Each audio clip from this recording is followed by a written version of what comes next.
Muito bem, muito bem. Continuando aí o nosso curso de magia das velas. Que maravilha você poder fazer parte, né, desse curso. Aí, desculpa aí o barulhinho, é assim mesmo.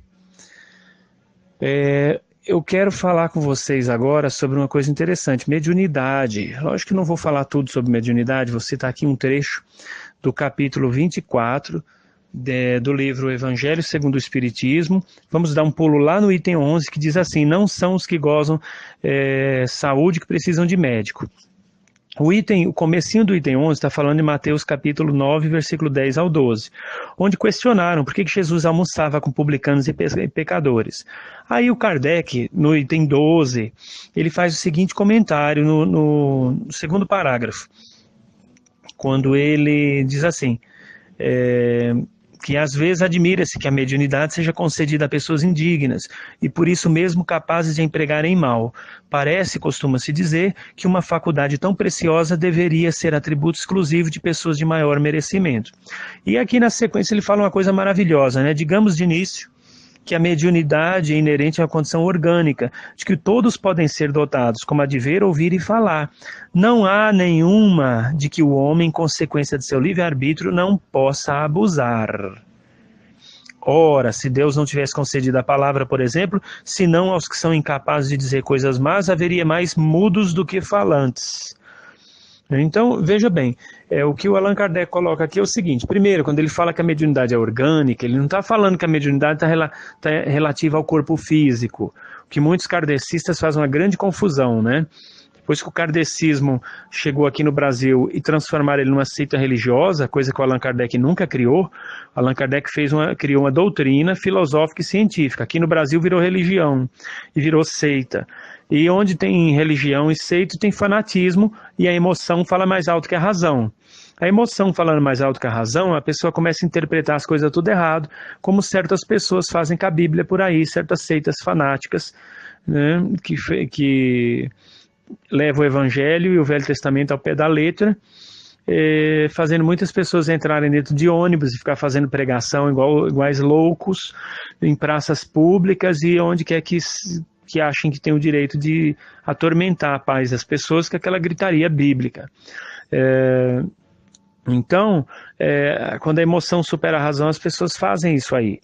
Consequentemente, na doutrina espírita não foi diferente aqui no Brasil. Então começaram a entender tudo errado que o Allan Kardec escreveu, dizendo que o Allan Kardec quis dizer que a mediunidade era orgânica no sentido de estar relacionada ao organismo físico. Quando ele disse orgânica, no sentido de ser uma coisa constelacional, uma coisa organizada, uma coisa que tem uma retórica, uma sistêmica. Como, por exemplo, de tanto nascer e morrer, a pessoa passa a conseguir ver, ouvir, falar, sentir, mesmo o espírito estando sob o véu da matéria. Porque quando o espírito é novo ainda, a matéria suplanta os sentidos do espírito. Visão, audição, olfato, tato e paladar são suprimidos. Mas quando o espírito é velho, tanto nascer e morrer, reencarnar, a sua visão, audição, olfato, tato e paladar continua existindo, mesmo ele estando mergulhado na matéria, mesmo ele estando reencarnado. É o que os outros chamam de sexto sentido, quando na verdade são 5 sentidos do espírito. Foi isso que o Allan Kardec quis dizer, ele não quis dizer nada mais que isso. Então, a mediunidade é uma coisa que é de qualquer um que nasça e morra várias vezes.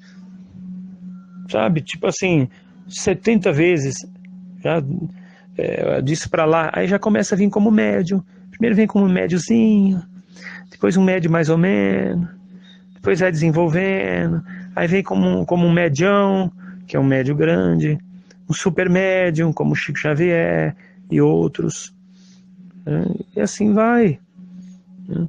E tem uma outra parte ainda, né, desse capítulo, que ele fala assim, ó, se o poder de comunicar-se com o Espírito só fosse dado aos mais dignos, qual aquele que ousaria pretendê-lo?